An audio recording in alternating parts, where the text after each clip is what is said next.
Ayan, ang title kasi talaga nito, urgent bed prayer.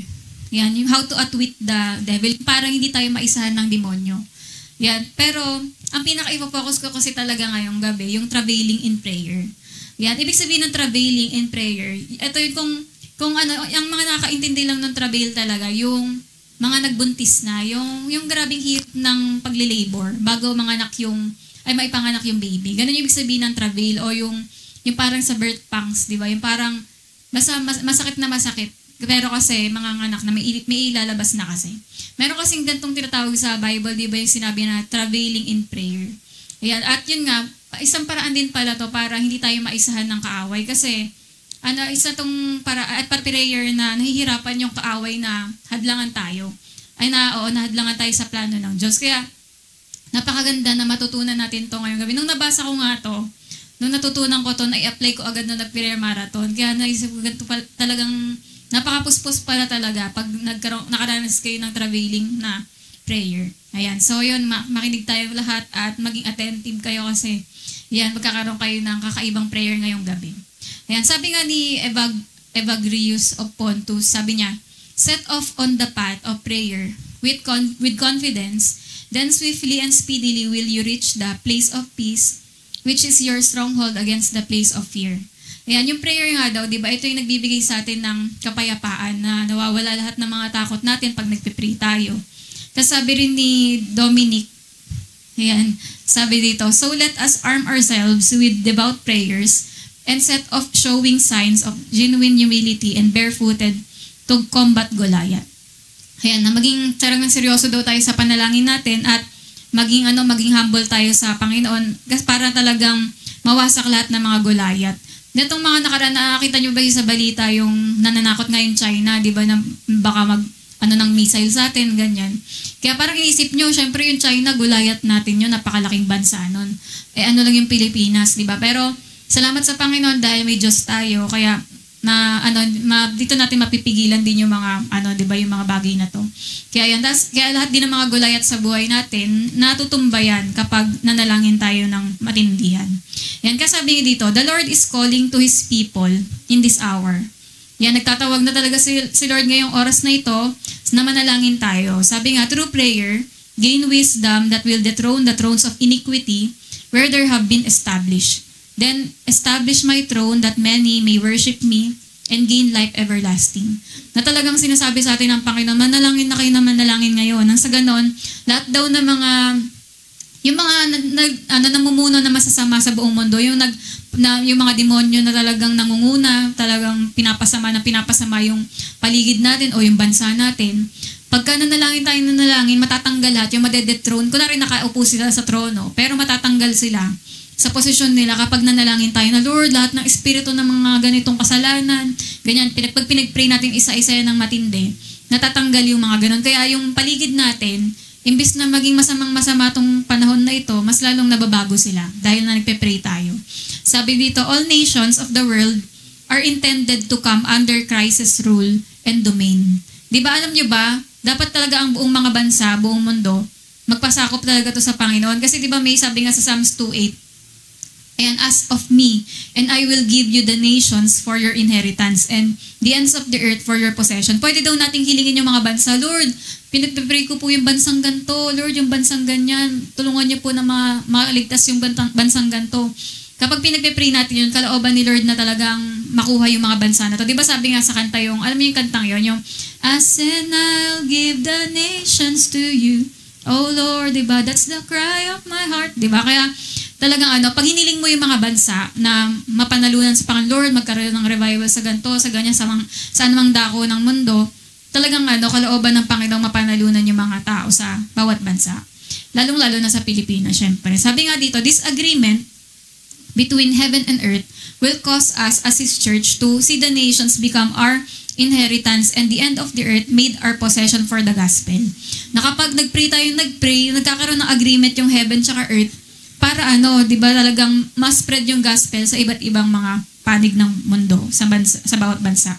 Sabi dito, there is a new call of prayer upon the church that will result in the Lord's glory covering the earth. Diyan. Kaya nagtatawag si Lord na marami magpe-pray Nang sa ganoon, yung glory ng Panginoon talagang makita sa bawat lugar sa buong earth, di ba? Kaya yan, sabi nga sa Old Testament, kung nagbasa kayo ng mga, di ba, books sa Old Testament, napansin nyo, di ba, sinabi doon sa mga Israelita na tanggalin daw nila, i-wipe out nila lahat ng mga ites, di ba? Nabasa nyo ba yun? Anong mga ites yun?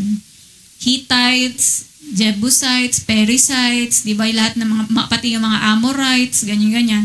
Lahat ng mga ites na yon, pinapadethrone yun, kasi napakasama ng mga bansa na yon. Napakasama ng mga grupo ng mga tao na yon. Kaya, ang command sa kanila, kila Joshua, di ba dapat matanggal lahat ng mga yon. Kaso, sa paggagera nila, may natira pa rin ites. Alam niyo kung ano yung natira? Yan, hindi nila natanggal yung Jebusites. Kasi parang nahirapan silang yun, i-conquer. Pero ang nangyari, sa pagdating ng panahon ni King David, doon na lang na overthrow yung mga tao na to. Okay, yung panahon na yan, na nung bago maging king talaga si David sa buong Israel, na natalo nila yung Jebusites, ayun nga yung naging city of David eh. Yon, yung lugar na yon. Kaya 'di ba parang sinasabi dito, God never forgets a demon structure that has established itself on earth. And He will seek until He finds a generation that will overthrow that stronghold. Parang hindi nalilimutan ni Lord na itong mga demonyo na to, mga sasama na tong parang mga nagpapasimuno ng mga kasamaan, parang sa palagay niyo ba nalimutan ng Diyos parusahan o tanggalin yung mga ganun? Hindi. Kunwari yung mga Jebusites, kala nila hindi na sila matatanggal, di ba? Pero naglaan pala si Lord nagtakda siya ng panahon, pati nag-ready siya ng mga tao na talagang tatalo sa mga Jebusites na yon. Kaya ganun din sa atin, sabi, sa panahon natin ngayon, if we are to be a generation that reaches our full destiny for the kingdom of God, we must come into a place of prayer and communion with Him that will give us the keys and strategy to overthrow the ites that are keeping our inheritance from us. Ano yung mga parang naisip natin, sobrang sama ng mga paligid namin, ba't may ganito? Dati wala namang ganyan. Pero kung tayo daw yung mga panahon na to, na talagang mananalangin tayong matindi para matanggal yung mga ganyang kasamaan, mangyayari yun. Matatanggal yung mga Jebusites na yun, yung mga natitirang mga hanggang ngayon, hindi pa rin natatanggal ng mga kasamaan dito sa Pilipinas, sa paligid natin, di ba, o sa mundo. Yan. Kaya meron lang nakalagay dito yung difference of traditional church from apostolic church. Yan, hindi ko rin to alam dati. Ngayon, kaya nang nabasa ko, ganun pala, parang hindi ko alam ganito pala tayo. Yan, yung traditional church, yung mga karaniwan na mga church ngayon. Pag sinabi namang apostolic church, ito yung parang, yung mga kagaya ng mga apostle, yung mga sila apostle Peter, parang yung panahon ng Acts Church din, kung paano silang mag-pray talaga. Yan, ito din pinagkaiba ng prayer sa traditional church saka sa apostolic church. Tignan nyo kung saan tayo dito Sabi, una, in traditional churches, prayer is incidental. Ayan, kapag may nangyari mga insidente, yan, nagpe-pray yung traditional. Kailangan po natin mag-pray kasi may ganitong nangyari. Pero while in apostolic churches, it is central. Diba? Ibig sabihin talagang nakasentro yung prayer sa church na yon. Talagang pinaka-importante ang prayer sa church na apostolic. Sabi nga, may mga ibang churches pa na sobrang siniseryoso nila yung prayer na naglalagay pa sila ng pastor of prayer. Kunwari, ito prayer pastor to, siya yung naglilid lagi ng mga prayer sa church. Ganon. Kaya, ganon, may mga ganon sa apostolic church na sobrang central kasi yung prayer sa kanila, may pastor pa ng prayer. Yan. Tapos, sunod naman, in traditional churches, prayer is routine. Yan. Ibig sabihin, ang prayer daw sa mga traditional, yung parang, okay, Wednesday, automatic naman yan, dapat mag-pray yan. O kapag linggo, dapat mag-pray yan, gano'n. Parang routine lang kung ano yung mga, parang nakaschedule, ayun lang yung mga time na magpe-pray. Pero while in apostolic churches, it is spontaneous. Ibig sabihin, yung ibang spontaneous, hindi siya scripted. Yung parang kahit hindi yun naka-schedule, talagang biglang magpe-pray, gano'n.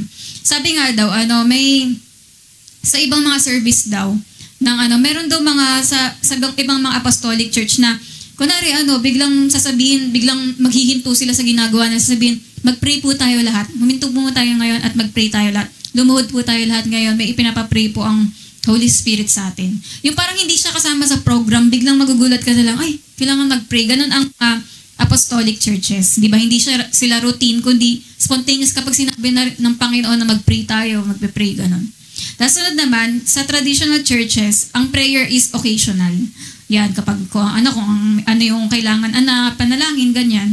Pero sa Apostolic Church ay it is frequent. Talagang madalas talaga ang pagpe-pray. Sabi nga daw, during worship sa Apostolic Church, na may pagkakataon daw yung worship leader, titigil siya, sasabihin niya, mag-pray po tayo, mag-pray po tayong lahat, ganyan-ganyan. Na may mga time mapipigil yung kantahan dahil sa kanta na yon biglang na sobrang napuspos, di ba? O may leading ang Panginoon na mag-pray po tayo, may gagawin siya sa oras na to, ganon. Kaya, ganon daw yung yung parang sa Apostolic Church. Yan. May mga, kahit nagkakantahan, biglang ikakuman tayo na mag-pray, minsan ganon. Tapos, sa traditional churches, prayer is passive.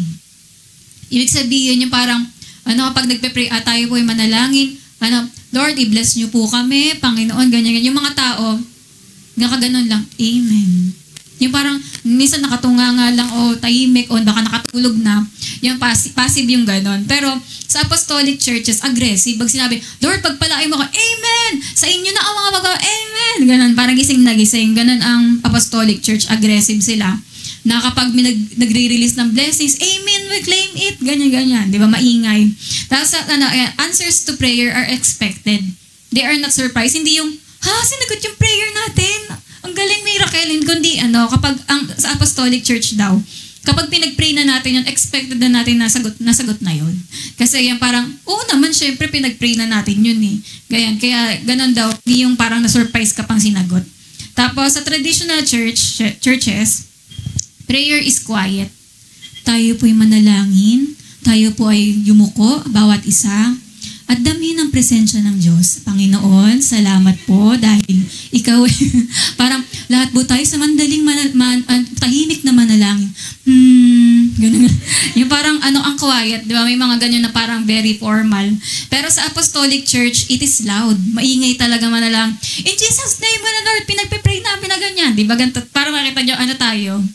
Di ba? Apostolic church tayo sa paraan ng pananalangin natin, maingay kasi tayo. Pero minsan, nagiging traditional tayo kapag tamad kayo mag-amen, di ba?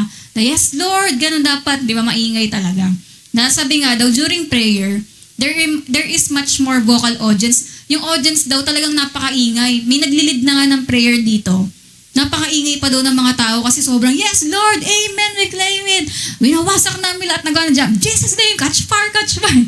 Ang iingay ng mga tao, gano'n. At times, the entire congregation will engage in concert prayer. Nagka-concert prayer pa daw kasi lahat na ng mga congregation, lahat ng mga members, talagang nagpe-pray din habang nagpe-pray pa yung naglilid. Kaya yun, nagkakaroon ng concert prayer. And when everyone is praying out loud, at the same time. Yan. Kaya ang ingay talaga, may naglilid na dito. Di ba naranasan na natin yung mga ganito? Pero sana always. Di ba? Hindi lang, minsan lang, gano'n. Kundi dapat lagi. Kasi ang naman na, sobrang nagre-release na ng mga blessing. Amen. Ganun lang. Dapat hindi, kundi loud talaga. Yan. Kasi ganun ang mga apostolic na mga churches. Tapos, in traditional churches, prayer is reverent. Yung ginagalang, O Diyos, aming kataas-taasang Panginoon, pinupuri ka namin sapagkat ikaw, ang ganyan. Parang ang formal lang, reverent, kumbaga, parang ang formal talaga ng pagkakaano. While in apostolic churches, it is expressive. Yung talagang ina-express mo na, ganyan, yung mga parang magtataas ka na kami, lumuluhod, ganon, they fall on the floor, they lift their arms up and down, di ba? Yung parang talagang nag-express ka na, Lord, sobrang talaga, di ba? Mga ganyan-ganyan. Kaya di ba nakakahiya mapicturean sa mga gantong moment? Dahil talagang, syempre, kaya ako dinidelete ko naman yon yung mga, pag napicturean kayo ng matindihan, dinidelete ko naman para, ayun nga talagang, parang it's between you and the Lord na, yung mga itsura. Ganun. Pero, ayun nga, sa apostolic church, expressive, talagang kung pero sa traditional kasi, ayoko, nahihiya ako magluluhod ganyan, ayoko mag-iiyak. Diba, talagang ganito lang ako, Panginoon, salamat, O Diyos. Ganun lang. Parang masyadong ang formal ng dating. Pero ang apostolic kasi, yung talagang filled ng Holy Spirit expressing. Na talagang may feelings yung pananalangin. Tapos, in traditional churches, prayer is cerebral. Ibig sabihin, nasa mind lang kung ano lang yung parang, Lord, thank you sana ito, ganyan. Yan. Parang sa mind lang yung prayer. Pero, while in apostolic churches, it is emotional. Kaya di ba may prayer, Panginoon, salamat. Yung tipong ilalayo mo pa yung mic kasi nahirapan kayo na overwhelm ka. Sobrang faithful mo. Yan yung mga emotion. Talagang may emotion tayo mag-pray, di ba? Hindi yung parang, Lord, Panginoon, salamat dahil dakila ka, ikaw ay ganyan. Parang masyadong lang. Yan, there is much more passion in apostolic praying. Yan, may talagang, alam mo yun, talagang may damang-dama mo talaga yung panalangin mo. Some churches, alam niyo ba, sa ibang church daw pala, meron daw sa ilalim ng upuan ng mga clinics ba? Yung tissue, yun, may mga box daw ng tissue doon. Kasi expected na nila every service, may maiiyak, may mga luluha, may mga magsisipunin, ganun. Dahil nga napuspos, kaya ganun. Pero darating yung time, sige, magpaproduce tayo ng mga tissue. Ayan, pagka lumuwag-luwag tayo dito. Ayan, hindi lang alcohol tissue rin, para di ba? Parang kasi syempre, pero sa atin naman, natutuwa ako nung nabasa ko to, ay, apostolic church pala yung dating ng prayer namin. Kasi ganito tayo, di ba? Pero dapat lagi, hindi yung parang pag-antok kayo, tapos, ay, nag-amen na ba? Ganon. Hindi yung ganon, kundi dapat, nandun ka, naka-engage tayo sa prayer. Yan, lagi tayong apostolic dapat manalangin. Yan. Amen. Kaya sabi nga daw, ito pa yung sabi daw, after daw ng prayer time, ayan. Yung pag sinabi daw nung nagpe-pray dito na, in Jesus' name we pray, amen, yung mga tao, amen, amen, hallelujah, glory to God, amen, gano'n. Yung talagang, yung nagpapalakpakan daw, sumisigaw, glory to God, amen, hallelujah. Yung parang hindi pa naka-recover, alam niyo yung pagka-pray na pray ka kasi, hindi ka, kahit in Jesus' name we pray, amen, hindi ka pa maka-recover, puring-puri ka pa. Ganun yung apostolic church na talagang, claim na claim mo yung pinag-pray, kaya tagal mo makamove on mga 5 seconds pa bago ka makamove on. Kaya, ganun daw. Di ba ganito naman tayo minsan, pero dapat always na, okay? Ayan, sabi nga rin, as we draw closer to the end times, we see spiritual warfare intensify. Bakit daw ngayon dapat, hindi na daw pabebe dapat yung pagpe-pray natin? Kailangan na daw magbago ngayon ng mga prayer kasi iba na daw, nasa end times na daw tayo. Hindi na sa atin pwedeng, Lord, thank you for this day.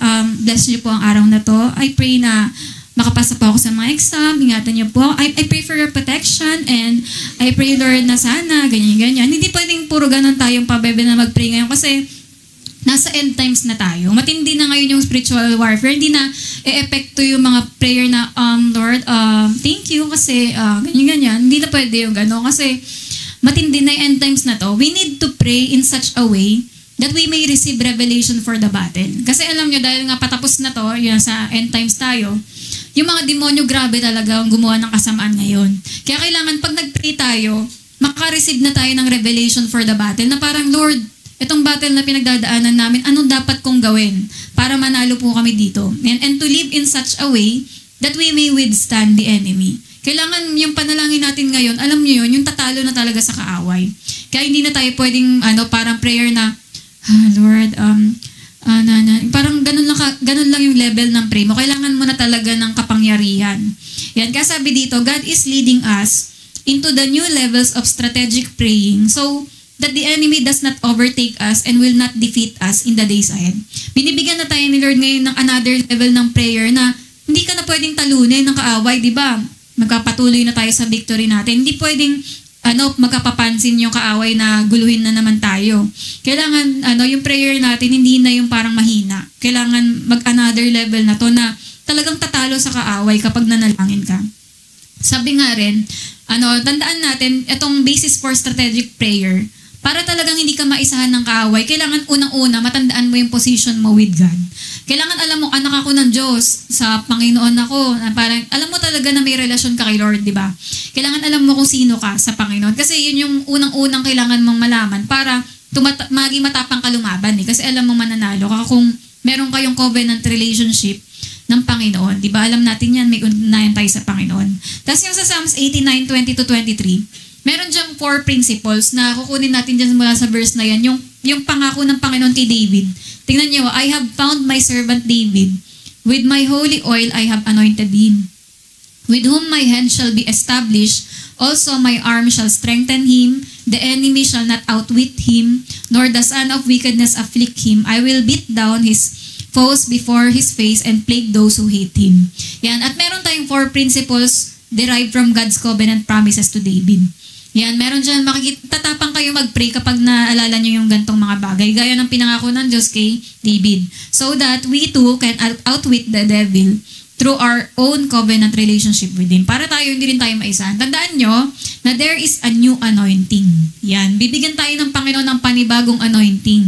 Gaya nga sa sinabi sa Psalms 89:20 kay David, I have found my servant David with my holy oil, I have anointed him. Bibigyan tayo lahat ng Panginoon ng bagong anointing para talagang makalaban tayo sa kaaway. Sabi nga, ibig sabihin ng anoint ay to consecrate, to make sacred, or to formally choose for sacred task. Yan, ibig sabihin talagang pinili ka para gawin ang isang bagay. Anointing carries with it the authority necessary to accomplish the task at hand.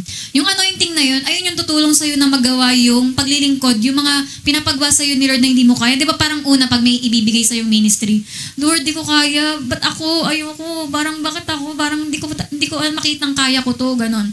Pero alam nyo, kapag na-receive nyo yung anointing, magugulat kayo kasi kaya gawin. Dahil nga, tutulungan kayo ng Panginoon. Yun yung ibig sabihin, bakit binibigyan tayo ng anointing ng Panginoon. At saka tandaan nyo, ang anointing ay hindi double N. Isang N lang. Yan, kasi laging nagkakamali tayo sa mga spelling ng anointing. Yan, tapos yun nga, yung binibigay ni Lord tong anointing para makayanan natin lahat ng ipapagawa ni Lord sa atin. Na kapag gumanap tayo, siya ba yan? Parang grabe, nakakagulat naman. Parang ang anointed niya. Ibig sabihin, hindi na ikaw yon, si Lord na, kasi inanoint ka na nga niya. At yung anointing na yan, ayan ang tutulong sa atin para hindi tayo maisa ng kaaway. Kaya una, there is a new anointing. Magkakaroon tayo ng bagong anointing na magiging mas matatag tayo lalo.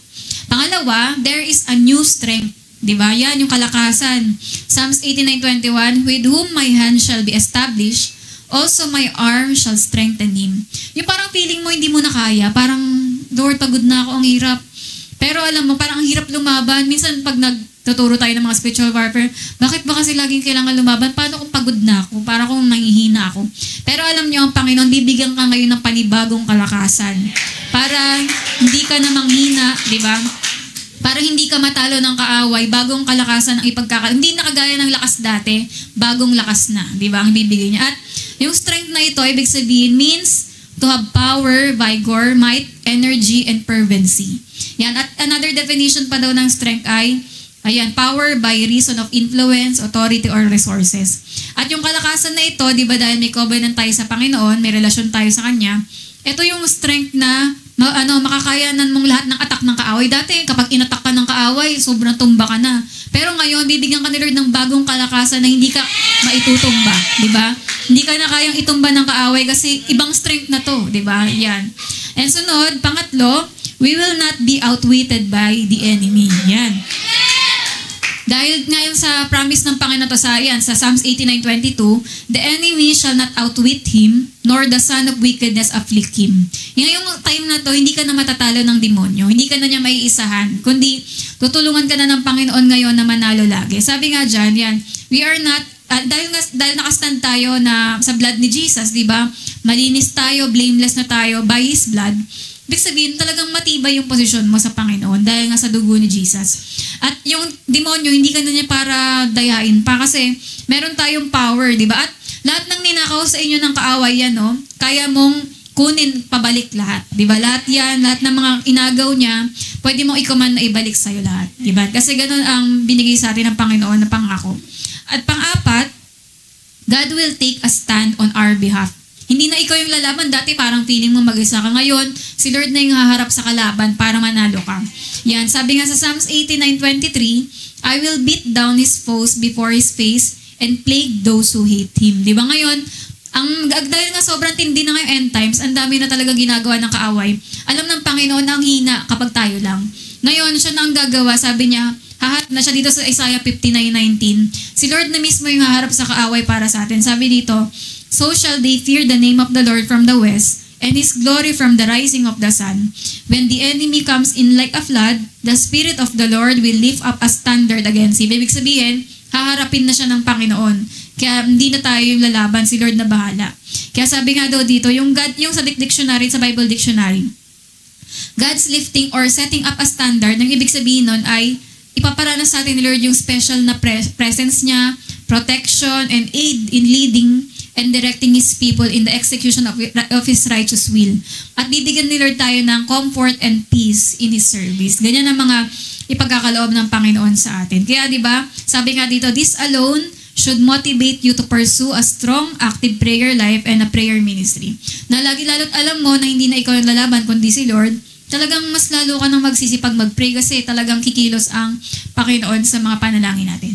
So, yun. Ngayon naman, dito na tayo sa 4 types of prayer for outwitting the devil. 4 talaga to, pero syempre, hindi na kaya ng oras, kaya isa lang. Ito na nga yung topic ko, yung travailing in prayer. Isa lang yung tuturo ko sa 4 na yun.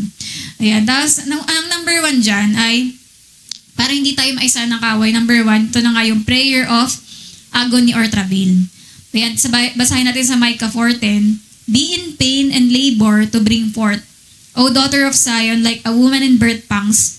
For now you shall go forth from the city, you shall dwell in the field, and to Babylon you shall go. There you shall be delivered, there the Lord will redeem you from the hand of your enemies. Ayan, si Risa, di ba, dahil nandito siya ngayon, si Risa yung nakaranas talaga ng hirap ng panganganak, di ba, yung labor na ang tagal-tagal. Di ba, parang pagka wala nang hintuan yung pagsakit ng tiyan, di ba, ibig sabihin, malapit nang lumabas yung baby, di ba? Kaya wala nang tigil yan hanggat sa mailabas na talaga yun. Ang mga nanay lang natin, o ang alam kung gaano kahirap yung, ano na yun, may mga nagli-labor na nakangiti pa. Ay, ganyan. Hindi, talagang grabe na, aray, puro ganun na, di ba? Pero kahit naman hindi pa naman kayo nanganak, ano naman, di ba? Naranasan nyo naman yung sobrang pain. Nakaranas na kayo ng ganun, di ba? Tingin ko lahat naman tayo. Nakaranas na tayo ng sobrang pain na may masakit sa atin. Di ba, hindi, ano ba? Hindi nyo inintindi, sakit. Parang inis na inis ka sa mga kapatid mo kasi hindi ka na maintindihan. Sakit-sakit nga, ganyan. Pero yun nga, ang ibig sabihin kasi ng prayer of agony of travail, ayan yung parang, ito nga, papaunawa ko sa inyo kung ano yung, paano may kinalaman sa prayer yung ganon, na parang ang nahihirapan, ganon. Si Hannah na isa sa asawa ni Elkanah. Di ba lagi si Penina nga, tama ba, Penina? Yung inaano siya na, ay baog, ganyan. Kaya parang si Hannah, parang naano siya kasi, parang, noong unang panahon kasi, so lalo na sa Bible times, bilang babae, parang wala ka ng kwenta kapag hindi ka nanganganak, ganon. Kasi parang ang purpose ng mga babae noon ay mga anak lang. Kaya para sa kanya, parang alam niyo yun, parang hindi nangyari yung destiny niya kasi, wala nga siyang anak. Kaya ang tinatawag ng Bible dyan sa 1 Samuel 1:10, yung bitterness of soul. Nung nag-pray siya na, Panginoon, alalahanin niyo ako, parang tulungan niyo naman po ako na magkaanak, ganyan. Diba? Parang talagang grabe yung prayer niya na ginawa na talagang umiiyak siya na may bitterness of soul. Kasi alam ko, dapat may anak ako dapat hindi ako baog, ganon. At ano nangyari kay Hannah? Soon, diba, nabuntis siya at yun, ang nangipanganak niya nga ay si Prophet Samuel, di ba? At sabi dito, Hannah was a woman of great faith. Yung sample ng ginawa niya, ayan yung prayer of travail yun. Ayan, sabi nga dito, and destiny whose agonizing provides a great pattern for us to follow. Ayan, parang ito yung isang sample din na dapat nating gayahin kay Hannah. Yung una, she prayed to the Lord. She wept in anguish. Yung Lord, parang alaanin niyo ako. Ganyan. Yung parang yung sobrang na siya na hindi ko na kaya to. Ayoko na ng ganito, ganon. Na dapat talaga may anak ako, ganon. Sabi niya, number 3, she lifted her affliction to the Lord. Yung mga drama niya, mga talaga sinabi niya kay Lord. Number 4, she said, remember me. In other words, remember why was I cried? Lord, alalahanin mo naman ako. Para ganyan. That's number 5, she pleaded, fulfill my request na, Lord, sagutin mo lang tong prayer ko, i-offer ko sa iyo yung unang anak ko, yung first fruit. Yeah, that's number 6, she told to the priest her problem and expressed her emotion. Di ba yung nasabihan pa nga siyang lasing siya? Tapos 7, she asked for favor to come upon her.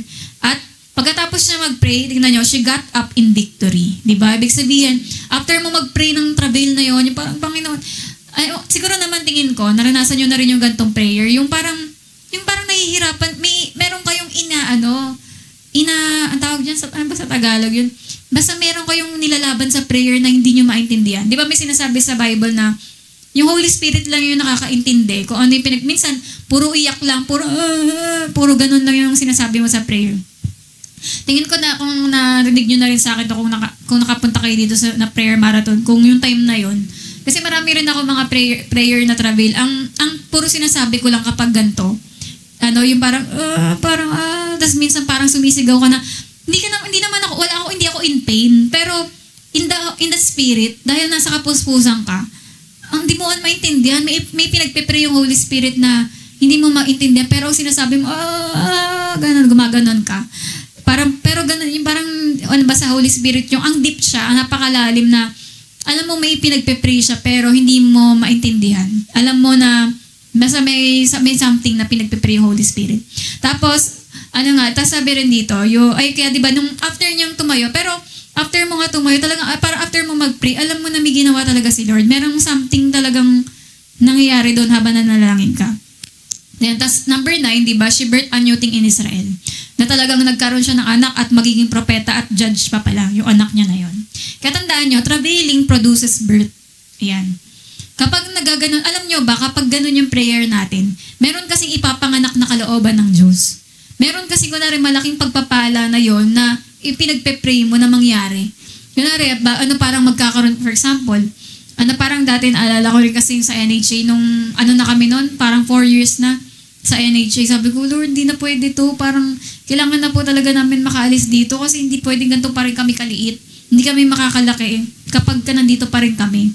Kaya yung parang yun, gano'n na talaga yung mga prayer ko na parang travail na talaga, nilalaban mo talaga na hindi na pwede, Lord. Kailangan makalipat na po kami, kailangan magkaroon po kami ng ganyan-ganyan. Yun talagang pag may inilalaban ka sa prayer, ayun yung travail. Yung parang basta Holy Spirit, yung hindi pwedeng ikaw lang. Sinasabi ito ng Holy Spirit sa'yo. Tapos, ayun nga, si Hannah, diba, nung in-approach niya si Lord, nag-pray siya, talagang yung prayer, her plea to God came from the very depths of her being. Napakalalim. Alam mo na, matindi talaga. Yung soul talaga yung nananalangin, ganun. Her agony before the Lord did not arise from an emotional response. Hindi lang siya emosyon kundi talagang meron siyang desire in her life na it rose up out of her spirit. Talagang mula sa spirit and soul talaga yung pananalangin niya.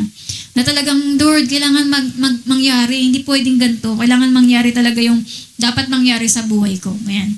Tapos sabi nga dyan, at that time, yung time na nagpe-pray si Hannah, hindi niya pa alam na di ba prophet pala yung at judge, yung magiging anak niya. But somewhere in her spirit, she knew that she could not settle for barrenness. Alam niya, hindi ako papayag na baog lang ako. Kailangan talagang magkaanak ako, sabi niya. That she knew that was not God's portion for her life. Nung nagtatrabail siya na gano'n, ibig sabihin, kalooban ng Diyos na ipanganak pala yung magiging spiritual na to na propeta, di ba? Si Samuel. Yan, kaya yun na parang sa atin din, habang nagpe-pray tayo, alam nyo ba, may ipinapanalangin kayong napakalaking pagpapala. Napakalaking gagawin ng Panginoon na kalooban niya sa buhay nyo, o sa anumang mga bagay na may kinalaman sa'yo. Kaya kapag nililid ka ng Panginoon sa travail na prayer, meron siyang ipapanganak na maganda. Kaya ibig sabihin, dapat talaga ilaban mo siya sa prayer. Yan, sabi nga dito, when we travail in prayer, we allow the Holy Spirit to birth something through us. Tanong ko nga sa inyo, taas kamay, sino dito nakaranas na ng ganon? Yung parang may agony kayo o travail sa prayer, taas kamay lang. Yung parang di mo sa loob mo talaga may ang lalim na hindi na siya maipahayag ng words. Ganon. Kaya yan yung travail. Big sabihin, meron na nang pinapapray sa'yo ang Panginoon. Yan, we allow the Holy Spirit to birth something through us. May ipapanganak, kagaya sa mga nagli-labor, di ba? Hindi na maintindihan. So, talagang aray na. Kasi nga, may ipapanganak. Ganon din sa atin, parang hindi mo maintindihan, ba't ba ganon yung naging prayer ko? Yun pala, may something na gagawin ng Panginoon. Kaya ganon yung panalangin mo. Sabi rin ni Cindy Jacobs, di ba ang galing mag-pray nito ni Cindy Jacobs? Sabi niya, there are times when we are called by God to pray strong prayer and help to birth the will of God into an area. Halimbawa, nililid ka ni Lord na ipag-pray yung pamilya mo. Alam mo, dapat hindi ganito mangyari sa pamilya ko o sa relationship mo. Lord, hindi ako payag na ganito na lang mangyari sa relationship ko. Lord, hindi ako payag na ganito na lang nangyari sa ministry o sa church. Hindi ako payag na ganito na lang nangyari sa mga magulang ko, ganun. Kaya sa finances namin, hindi ako payag na ganito. Ibig sabihin, doon ka may burden ka na sa prayer, kaya ilalaban mo na yun.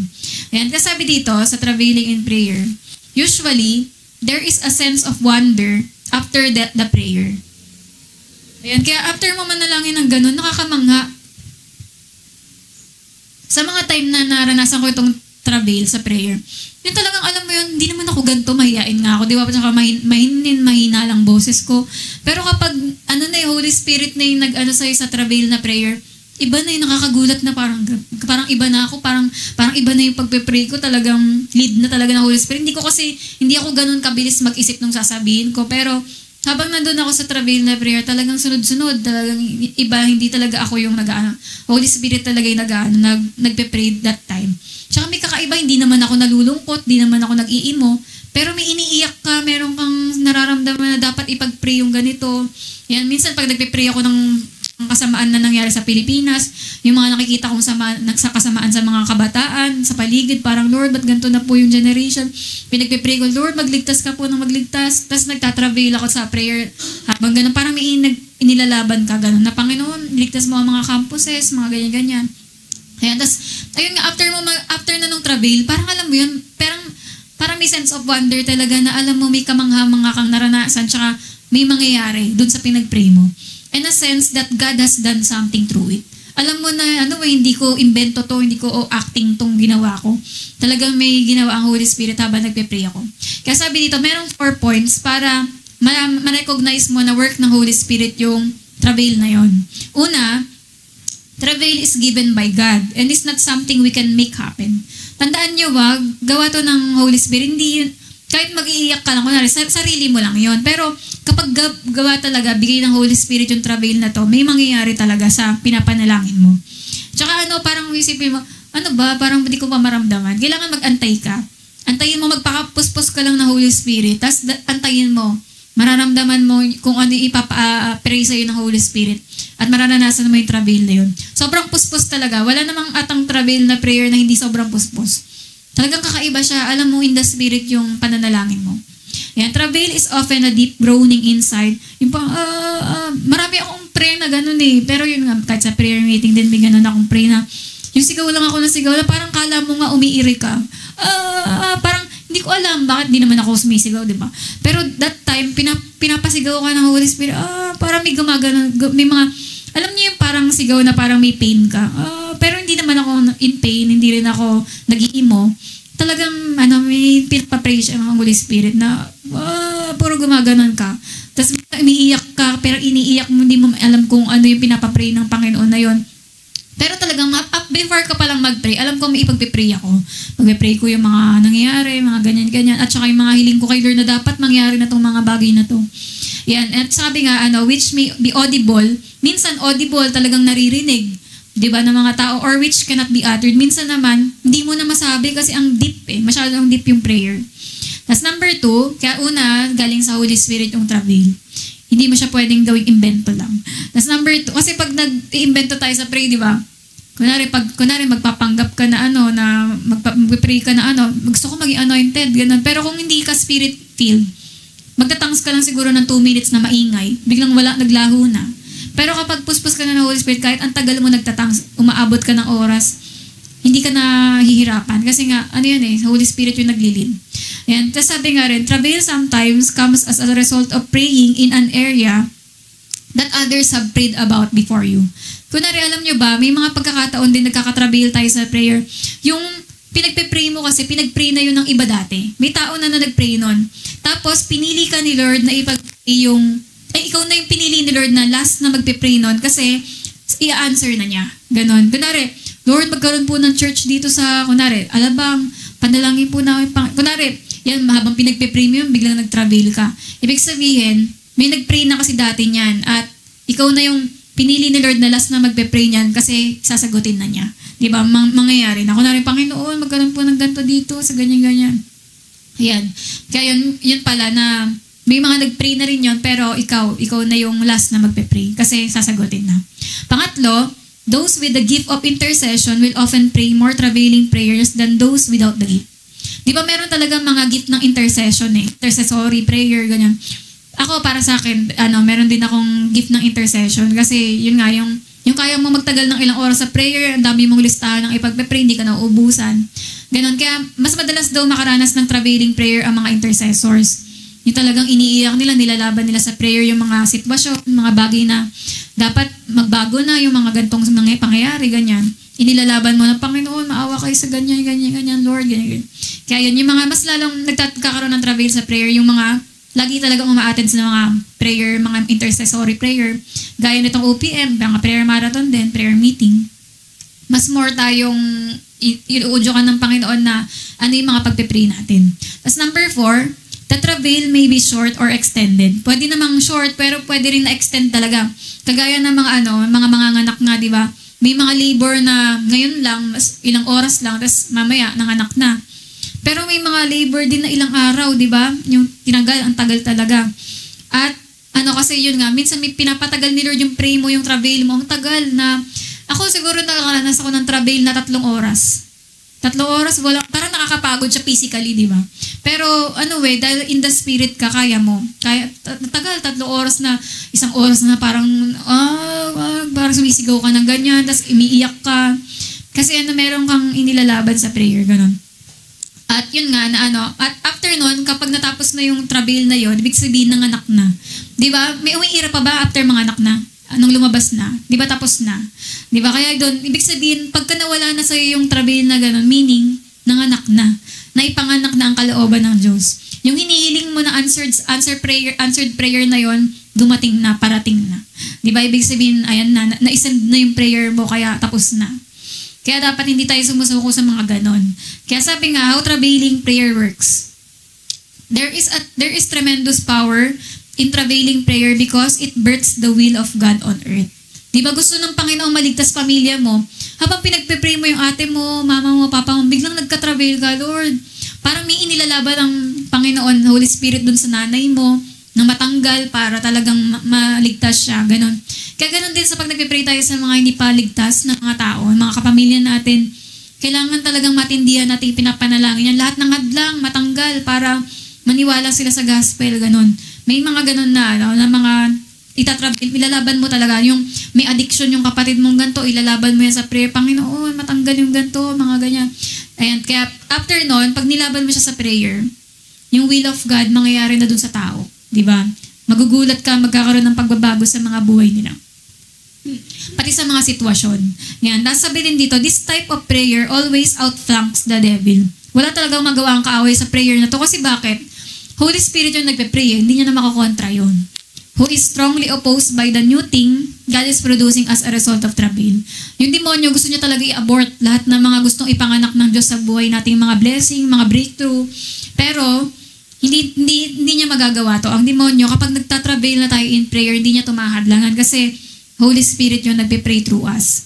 Kaya sabi nga, therefore, we need to have an understanding of what God is wanting to birth through us. Ngayong oras na to, pag nag-pray tayo, dapat alam nyo ngayon mismo ano yung mga dapat nyo ipag-pray.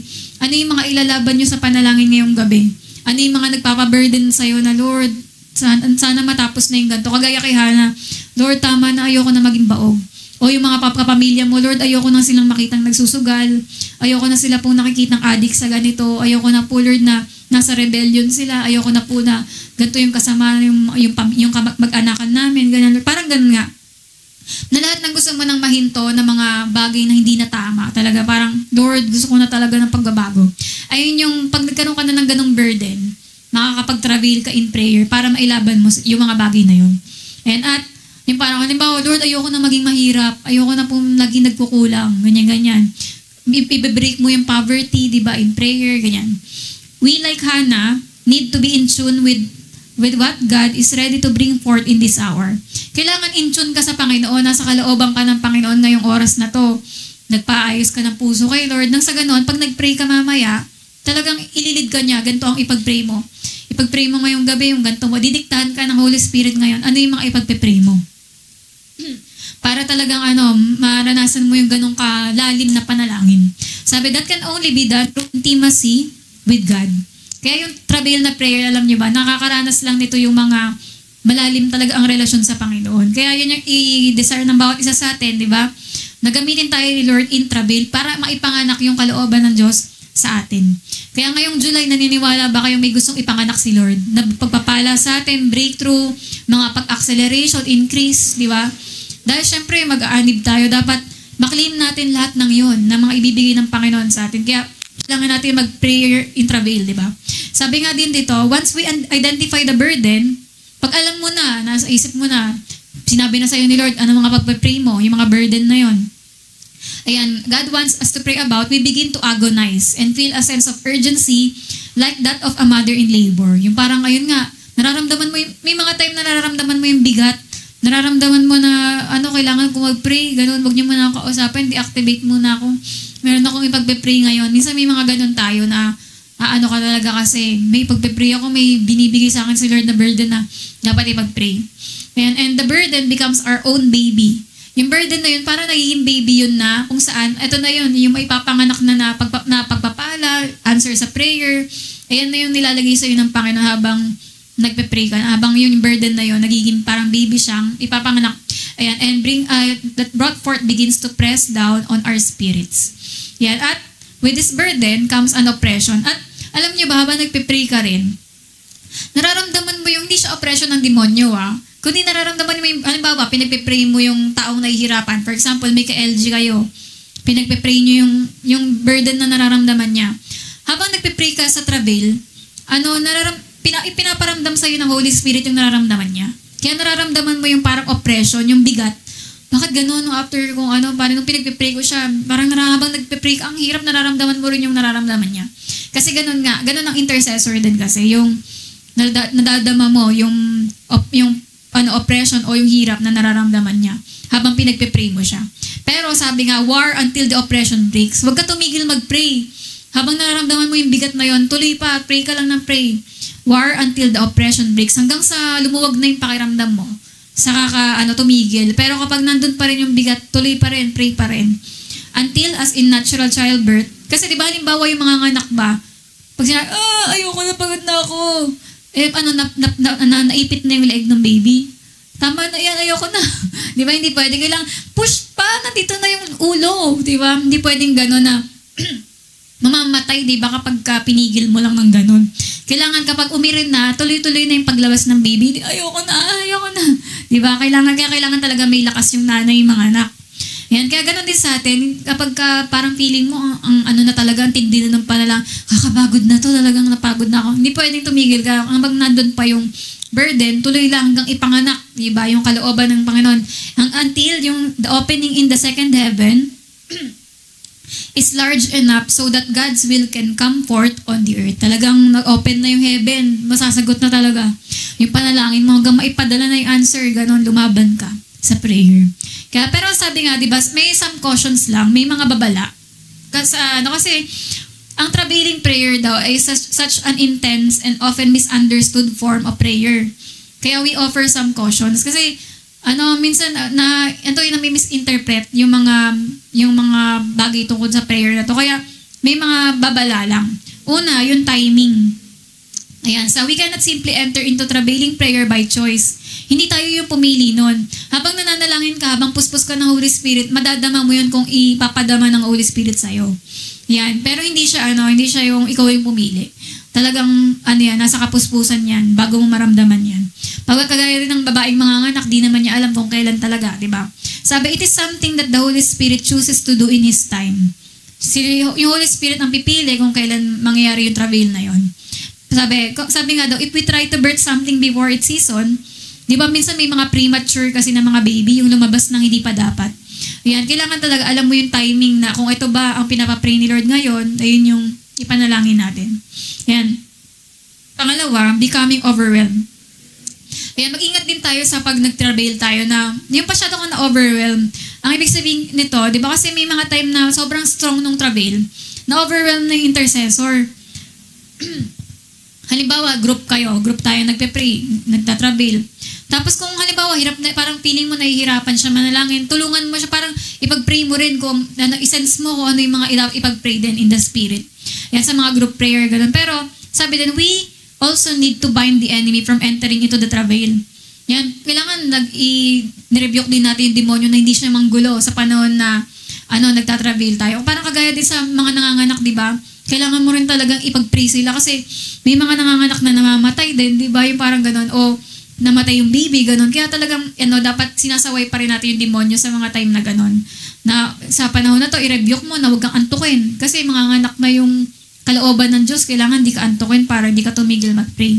Sabi rin, the Holy Spirit will rule over our emotion. Kapag nasa travail ka kasi, pati emotion mo, talagang nandun yan, magro-roll over yan. We must be sure that we don't let our emotions run wild. Huwag kang maging wild. Yung parang, ano nangyari dun? Parang parang dapat naman pagka, oo nga kasi syempre, maano yung emotion mo kapag nasa travel. Pero huwag ka lang yung magwawala, yung nangalmot ka na, nag-ano ka na dyan. Hala, grabe naman yung parang sigaw na parang kala mo sinapian na. Huwag ka naman gaganon. Kasi kahit ako, nag-travel ako, normal isip ko, matino ako. Alam ko kung ano na ako, ang lakas na masyado, hihinaan ko naman ng konti kung feeling ko nakakaabala na ako, ganun. Pero yung iba naman yung parang nagwawala ka, parang feeling mo sinasabihan ka na gano'n. Wag mo naman hayaang ma-disturb yung mga tao kasi ano pa rin yung fruit of the Holy Spirit. 'Di ba merong self-control, 'di ba? Kaya huwag mo sabihin na hindi ko kasi makontrol kaya nasampal ko lahat, gano'n. Hindi ko makontrol kaya na ano ko kayo, ganyan. Hindi ko kasi makontrol yung sigaw ko eh. 'Di ba ganyan? Hindi mo pwede sabihin hindi mo makontrol sigaw mo, hindi mo makontrol yung kilos mo. Kasi ang Holy Spirit, hindi siya yung parang ang demonyo, pag sumapi yan, nagwawala talaga, di mo talaga maano. Pero ang Holy Spirit, hindi siya ganon. Hindi siya yung sumasapi na para anuhin ka. Kundi may self-control ang Holy Spirit. Kaya, dyan mo makikita, di ba, na talagang sa Holy Spirit. Kaya, pag nandun tayo sa matinding kapuspusan, huwag tayong gumawa na eksena. Di ba, nandun ka na sa gitna, umiikot-ikot ka ng ganyan. Na parang nag-aano ka. Kakatakot yun, di ba, scary yan. Kaya, hindi dapat ganyan. Kailangan, alam natin, matino pa rin isip ko kapag nagtatravel ako. Alam kong nasa kapuspusan ako. Ayan. Tapos, sunod, yung bearing a false burden. Yan. Tandaan nyo huwag kayo mag-expect na magkakaroon kayo ng travel o mapupuspos kayo ng sobra sa prayer. Kung wala na, nag-pray ka ng, ano magpe-pray ko ngayon? Yung blanco isip mo, magpe-pray ka, blanco ka. Kailangan alam mo kung ano pagpe-pray mo ngayong gabi na to, ano yung mga burden na binibigay ng Panginoon sa'yo para ipag-pray mo mamaya. Yan. If someone enters travail but does not have God's burden, they will accomplish nothing. Walang mangyayari. Hindi ka mapupuspos kasi wala naman pala, walang leading sa'yo ng Panginoon, ano ipagpe-pray mo. Dapat lagi ka nagtatanong, Lord, ano pong mga dapat ko ipanalangin. Yan. Many well-meaning Christians travail with the wind. Meron daw mga nagtatravel na parang sa hangin lang. Kasi hindi naman nila alam kung ano talaga yung puso ng Diyos na dapat ipag-pray sa oras na to. Hindi rin nila alam yung they either do not know or have not taken the time with God to identify what He is doing. Hindi man lang niya tinanong kay Lord, anong gagawin ni Lord? Lord, ano po ba dapat? Ano po ang kalooban niyo dito? Yan, para kapag nag-pray ka, talaga namang ililid ka ng Panginoon sa kalooban niya. Yan, kasi yung iba, wala, pray lang na gano'n, hindi naman nila alam ano pagpe-pray nila. Diba? Pero alam natin yung Word of God, alam din natin yung ipagpe-pray natin. Sunod naman, not completing the assignment. Yung parang sinabi ko nga na sa mga nganak na, ayan na, pinutol pa. Nandito na, nakalabas na yung baby hanggang dito. Ayoko na, pagod na ako, nantok na ako. Ayun, yung parang ko na, prayer marathon. Ayun na, nakapagpunta mo dito, unang oras, puspos ka na, biglang, ayoko na, pagod na ako, ina ako, gutom na ako. Ganun. Kaya minsan, ganun, hindi nako-complete yung assignment, hindi na ipanganak ng tuluyan, yung baby na ipinapanganak sa prayer mo, yung breakthrough na yon, yung answer sa prayer, kasi tumigil ka, di ba? Sabi nga dyan sa 2 Kings 19:3, this day is a day of trouble and rebuke and blasphemy, for the children have come to birth, but there is no strength to bring them forth. Alam mo yung minsan parang paano yun pag hinimatay yung nanay, habang nanganganak, tapos naipit yung baby, hindi pwedeng ganon, di ba? Kailangan yung nanay, gising siya para mailabas niya talaga yung baby. Kaya ganoon din tayo pag nag-pray tayo, nililid ka pa ni Lord na ituloy-tuloy mo, pero ayoko na, pagod na ako, nantok na ako, uwi na ako. Ganon. Yan, hindi tuloy na tuloy yung dapat maipag-pray mo. Kaya dapat maging sensitive tayo ganon. Kung nililid ka ni Lord na dagdagan mo pa ng 1 oras pa, yung pagpe-pray mo, mag-extend ka pa ng ganito. Yan, kasi ililid ka ni Lord na manalangin pa. Kasi para talagang lumabas na yung sagot sa prayer mo. Ayan, kaya there are instances in which the timing is right, tama naman yung timing, and the burden is right. But we have no strength to bring forth the new thing. Dahil sa hinang-hina ka, gutom na ako, Lord, di pa ako nagtanghalian, uwi na ako. Yan, nangyari tuloy. O kaya, ngayon, ipapanganak na talaga, pero inantok ka na, biglang nakaitulog ka na habang nag-OPM. Hindi na tuloy na ipanganak. Kaya kailangan lumaban ka sa prayer. We must not grow weary in spirit. Kailangan talagang in the spirit tayo para kayanin natin. Alam niyo talaga, pag OPM, totoo diba nakakaantok? Pero kung Holy Spirit tutulong sa atin mag-pray, hindi ka aantokin. Kasi ganun yun eh. Tayo talaga bilang tao, talagang antok na tayo. Pero kung Holy Spirit yung nagsasabi sa yung manalangin, gising ka. We must allow God to give us the strength we need to complete our travailing prayer. Kaya asa tayo lahat ngayong gabi sa Holy Spirit na magpapalakas sa atin. Ito pa yung, di ba, 4 yon. Ito yung 2, 3, at 4. Pero next time ko na lang yan i-share sa inyo. To be continued. Ayan. Tapos, pero yun nga, ito nga, di ba? Di ba, after ng mga, ano yung picture? Di ba, after nung hirap ng nanganak, sabi nga ng mga nanay, pag in-interview mo sila, di ba, hirap na hirap daw sila mga anak. Pero nung lumabas na daw yung baby, nakalimutan na daw nila lahat ng hirap nila. Sobrang saya na daw nila. Tsaka parang worth it daw lahat ng mga hirap nila. Kaya tayo, di ba, masasabi niyo bang worth it magpuyat sa prayer kung bukas pala answered prayer ka na? Sa susunod pala na araw, ayan na yung malaking pagpapala mo, di ba? Lord, ito yun. Ito yung ipinuyat ko. Ito yung prayer marathon ko na answer. Thank you, Lord. Di ba? Yung parang napakasaya na makita mo na yung sagot ng Panginoon sa, grabe, ito yung ilang oras kong pinag-pray. Ito yung tinravel ko sa prayer. Iniyak ko to, Lord. Salamat, di ba? Kaya yung napakasaya talaga na kapag nakita mo na tinupad na ng Panginoon kasi nagseryoso tayo sa panalangin. Kaya di ba? Yan, wag tayong sumuko sa pananalangin kasi ayan na, manganganak na ang kalooban ng Diyos. Kaya yan, kaya ngayong gabi na to maging sensitive tayo. Basta unang-una, magpakapuspos lang kayo kasi darating yung leading ng Panginoon sa pagpe-pray natin. Praise God.